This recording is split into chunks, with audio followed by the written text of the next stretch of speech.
지금 이 순간에도 어딘가에서 누군가는 전 재산을 잃고 있습니다.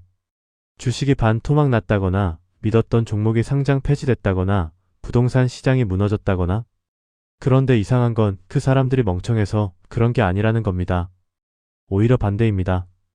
열심히 공부했고, 발 빠르게 움직였고, 당대 최고라는 전문가의 조언을 따랐습니다. 그런데도 왜 무너졌을까요? 오늘 우리는 그 질문의 핵심을 파고들 겁니다. 돈을 버는 것보다 훨씬 더 중요한, 그러나 아무도 제대로 가르쳐주지 않는 하나의 원칙. 바로 지키는 투자에 관한 이야기입니다. 끝까지 보시면 여러분은 분명 투자를 바라보는 시선이 달라질 겁니다. 그것도 꽤 많이. 자, 시작해보겠습니다. 2001년 어느 아침이었습니다. 한 증권사 영업점 회의실에 사원부터 부장급까지 모두 모였습니다. 매일 아침 8시면 반복되는 전략회의, 그날도 직원들은 각자 추천 종목을 발표하고 있었죠. 그런데 지점장의 표정이 영 좋지 않았습니다. 발표가 다 끝나자 30초간의 침묵이 흘렀습니다. 그리고 지점장이 입을 열었습니다. 오늘부터 우리 지점은 삼보 컴퓨터를 집중 매입한다. 벼락 같은 선언이었습니다. 이유는 더 황당했습니다. 일요일에 TV에서 삼보 컴퓨터 농구팀 경기를 봤는데 성적이 저조했다가 오랜만에 대승을 거뒀다. 회생의 조짐이 보인다는 거였습니다. 신입사원이었던 당사자는 판단 능력도 없던 터라 조용히 들을 수밖에 없었죠. 그리고 구시 계장과 동시에 모든 직원들이 삼보 컴퓨터를 사들이기 시작했습니다. 100주 1000주씩. 결말은 이미 짐작하실 겁니다. 삼보 컴퓨터는 2005년 법정 관리를 신청했고 2007년 상장 폐지됐습니다. 농구팀의 대승이 기업 회생의 신호가 될 리 없었죠. 하지만 이 이야기가 그냥 웃지 못할 실수담으로 끝난다면 오늘 이걸 꺼내지 않았을 겁니다. 진짜 문제는 다른 데 있었습니다. 그 시절 모든 사람이 IT 버블이 꺼졌다는 걸 인정하지 못하고 있었습니다. 2000년대 초반 닷컴 열풍으로 솟구쳤던 주가들이 무너지면서 원금의 90% 이상을 날린 사람들이 속출했습니다.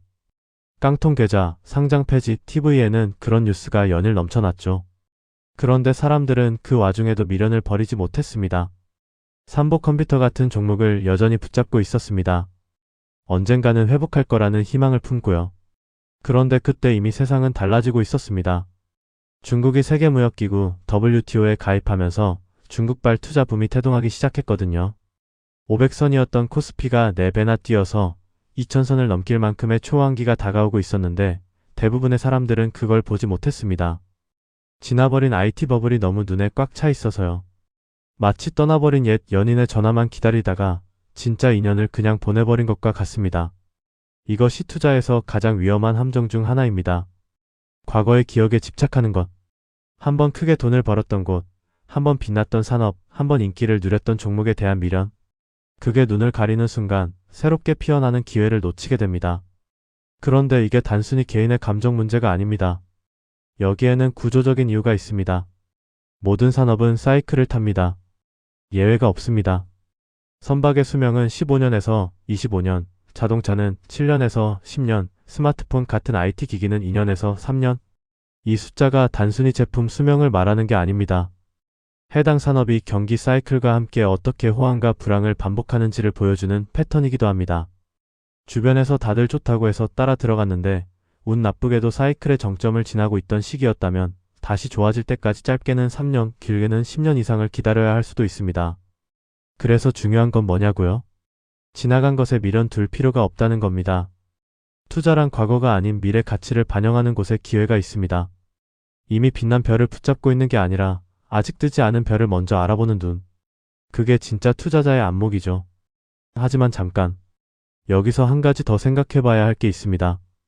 많은 사람들이 믿어 의심치 않는 그 공식. 좋은 기업에 장기 투자하면 된다는 말, 정말 항상 맞는 말일까요? 한번 실험을 해봅시다. 지금 이 순간 전 세계에서 시가총액 1위 기업이 어디인지 아실 겁니다. 그렇다면 50년 전 1위는요? 100년 전은요? 1900년부터 2022년까지 120년간 S&P 500 시가총액 1위 기업의 변화를 추적해보면 이렇습니다. 1900년대 초반에는 철강회사 US 스틸이 왕자를 차지했습니다. 1920년대엔 통신혁명과 함께 AT&T가 올라섰죠. 1930년대는 전기의 시대, 에디슨이 설립한 제너럴 일렉트릭의 시대였습니다. 1939년부터는 자가용이 대중화되면서 GM이 왕좌를 탈환했고요. 1960년대부터 1990년대 초반까지는 컴퓨터 혁명을 이끈 IBM이 30년 가까이 1위를 지켰습니다. 2000년대엔 마이크로소프트, 2010년대엔 화석연료의 부상으로 엑손모빌이 잠시 정상에 섰죠. 이 흐름을 보면 뭔가 느껴지지 않으십니까? 영원한 1등은 없었습니다. 시대의 흐름이 바뀔 때마다 왕좌는 뒤집혔습니다. 당대 최고의 기업에 장기 투자하면 된다는 말이 사실처럼 들리지만 문제는 그 1등이 계속 바뀐다는 겁니다. 어떤 투자의 대가는 이렇게 말했습니다. 1960년대 성장주, 1970년대 석유 관련주, 1980년대 일본 주식을 사서 묻어둔 사람들을 한번 보라. 부동산도 마찬가지다. 14세기 베네치아, 16세기 리스본의 땅을 샀던 사람들을 찾아보라. 어찌 보면 장기 투자는 투자업계의 마케팅 수단일 수 있다고요. 충격적이죠? 그런데 이 말이 투자를 하지 말라는 뜻이 아닙니다. 정반대입니다. 세상의 흐름을 읽어야 한다는 겁니다. 그냥 묻어두는 게 능사가 아니라 변화를 감지하고 때로는 과감히 갈아타고 때로는 과감히 손을 떼는 판단력이 필요하다는 거죠. 그렇다면 그 판단력의 핵심은 무엇일까요? 바로 여기서 오늘의 핵심 주제가 등장합니다. 지키는 투자입니다. 잠깐 생각해보세요. 투자의 세계에서 진짜 고수들이 가장 무섭게 여기는 것이 뭔지 아십니까? 손실입니다. 수익을 극대화하는 것보다 손실을 최소화하는 것을 훨씬 더 중요하게 봅니다. 왜냐하면 수학이 그렇게 말하거든요. 100만 원이 있습니다. 여기서 50% 손실이 나면 50만 원이 됩니다. 그 50만 원에서 다시 100%의 수익이 나야 겨우 원금이 됩니다. 잃는 건 한순간이지만 되찾는 건 2배의 노력이 필요합니다. 이게 투자의 비대칭성입니다. 벌기는 어렵고 잃기는 쉽고 되찾기는 더 어렵습니다. 전업 투자자들이 생존이라는 단어를 입에 달고 사는 이유가 바로 이겁니다. 조금 수익을 덜 보더라도 시장에서 살아남는 것이 우선입니다. 작은 수익에 만족할 줄 알아야 오래갑니다. 지켜야 다음 기회가 오거든요.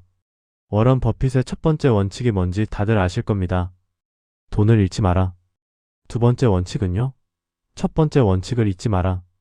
농담처럼 들리지만 이 원칙 하나가 그를 세계 최고의 투자자로 만든 핵심 철학입니다.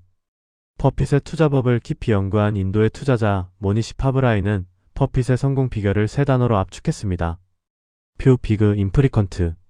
드물게 크게 자주 하지 않는다. 버핏이 인생에서 진짜 큰 돈을 번 건 손에 꼽을 수 있는 몇 번의 결정적인 베팅에서였다는 거죠. 나머지 대부분의 시간은 참았습니다. 기다렸습니다. 지켰습니다. 이게 얼마나 어려운 일인지 아십니까? 특히 가진 것이 많지 않은 사람일수록 더 급해집니다. 부자는 이미 많이 가졌기 때문에 자연스럽게 지키는 쪽으로 생각이 흐릅니다. 하지만 이제 막 자산을 쌓아야 하는 사람은 빨리 따라잡고 싶은 마음에 무리하게 됩니다. 레버리지를 씁니다. 한 방에 역전하려 합니다. 그리고 한 번의 실수로 오랜 시간 쌓아온 것이 한순간에 사라집니다. 시장은 공평하지 않습니다. 심지어 잔인하기까지 합니다. 잠깐의 잘못된 판단이 몇 년치 노력을 날려버리기도 합니다. 그래서 더욱더 지키는 것에 집착해야 합니다. 그렇다면 도대체 언제 움직여야 할까요? 2000년 넘게 전에 중국 한나라의 역사학자 사마천은 이런 말을 남겼습니다. 한 푼도 가진 게 없는 사람은 노동을 하고 약간의 재물이 있는 사람은 지혜를 겨루지만 많은 재산을 가진 사람은 때를 본다. 때를 본다. 이 한 문장이 모든 걸 말해줍니다. 가진 것이 없을 때는 일해서 종잣돈을 모으는 것이 맞습니다. 어느 정도 자본이 생기면 그걸로 지혜를 겨루는 단계, 즉 투자와 사업으로 나아갑니다. 그리고 진짜 부자는 때를 기다립니다. 아무 때나 움직이지 않습니다. 절호의 기회가 왔을 때 과감하게 치고 나갑니다. 이 때를 보는 눈 어떻게 기를 수 있을까요? 의외로 답은 단순합니다. 매일 아침에 루틴 하나가 그 눈을 키웁니다. 경제 뉴스를 매일 챙기는 것입니다. 특히 종이 신문 혹은 그에 준하는 형태로요. 인터넷 뉴스에는 치명적인 약점이 있습니다. 뭐가 중요한지 알기 어렵다는 겁니다. 공간 제약이 없으니 수백 개의 기사가 동시에 올라옵니다. 클릭을 유도하는 자극적인 제목의 기사가 위에 뜹니다. 그러다 보면 정말 중요한 뉴스를 놓치는 경우가 생깁니다. 반면 종이 신문은 편집 과정 자체가 필터입니다. 기자들과 데스크가 모여 어떤 기사가 오늘 가장 중요한지 판단하고 일면에 배치하고 크기와 위치로 우선순위를 표시합니다. 이걸 게이트키핑이라고 합니다. 독자를 대신해 중요도를 미리 걸러주는 거죠. 신문 일면만 봐도 그날의 핵심이 보입니다. 더 중요한 건 따로 있습니다. 신문마다 같은 사건을 다르게 해석한다는 겁니다. 한국은행이 기준금리를 올렸다는 같은 팩트를 놓고 어떤 신문은 부동산에 미칠 영향을 얘기하고 어떤 신문은 은행주의 수혜를 봅니다. 또 다른 신문은 추가 인상 가능성을 예측합니다. 이 서로 다른 시각을 나란히 읽다 보면 자연스럽게 경제를 입체적으로 보는 눈이 생깁니다. 같은 사건도 다양한 각도로 해석하는 능력, 이게 바로 때를 읽는 안목의 토대가 됩니다. 당장 30분씩 투자하기 어려우면 5분이라도 괜찮습니다. 1면부터 30면까지 헤드라인만 빠르게 후는 거죠. 3개월만 꾸준히 하면 경제 기사들이 어떤 흐름으로 연결되는지 보이기 시작합니다. 6개월이 지나면 뉴스를 보면서 이건 어디에 영향을 줄까? 이 업종은 어떻게 반응할까 하는 생각이 자연스럽게 따라옵니다. 그 습관이 결국 때를 알아보는 눈을 만들어냅니다. 그런데 이 눈을 갖췄다고 끝이 아닙니다. 눈으로 봤다고 해서 다 살아남는 건 아니니까요. 때로는 우리가 완전히 통제할 수 없는 외부 변수들이 모든 계획을 뒤엎기도 합니다. 1997년 외환위기가 그랬습니다. 당시 대한민국 최고의 인기 직장은 종합금융사, 이른바 종금사였습니다. 상위권 대학 경영학과 톱 클래스 학생들이 전부 몰렸습니다. 해외에서 저금리로 돈을 빌려 국내에 고금리로 운영하는 구조. 대출이 잘 회수되는 한 이보다 좋은 사업은 없어 보였습니다. 그런데 갑자기 외환위기가 닥쳤습니다. 원달러 환율이 2,000원으로 껑충 뛰었습니다. 해외 대출이 일시에 회수됐습니다. 자산을 헐값에 팔아야 했습니다.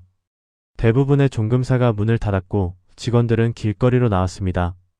대한민국 최고 학벌로 최고 직장을 잡았던 사람들이 갑자기 닥친 위기 한 방에 모든 걸 잃었습니다. 이게 시스템 리스크입니다. 개인이 아무리 잘해도 시스템이 흔들리면 함께 흔들립니다. 어떤 한 산업이 아무리 잘 나가도 사이클이 돌아오면 결국 내려옵니다. 계속 상승기만 있는 산업은 없고 계속 하락기만 있는 산업도 없습니다. 살다 보면 반드시 한 번은 사이클이 돌아옵니다. 그렇다면 우리는 무엇을 해야 할까요? 분산입니다. 한 곳에 모든 걸 걸지 않는 것입니다. 한 종목, 한 자산, 한 수입원에만 의존하면 그게 흔들릴 때 전부가 흔들립니다. 위기는 항상 예고 없이 옵니다. 1997년도, 2008년도, 2020년도 코로나도 그랬습니다. 하지만 동시에 지나치게 방어적으로만 살면 기회를 놓칩니다. 이 둘 사이의 균형이 핵심입니다. 지킬 것은 지키되 올 때를 보고 과감히 치는 것. 그리고 그 타이밍을 읽는 능력은 하루아침에 생기지 않습니다. 매일 조금씩 세상의 흐름을 읽고 사이클을 관찰하고 과거에 집착하지 않는 연습을 통해 쌓입니다. 사마천은 2000년 전에 이런 말도 남겼습니다. 재물에는 일정한 주인이 없다.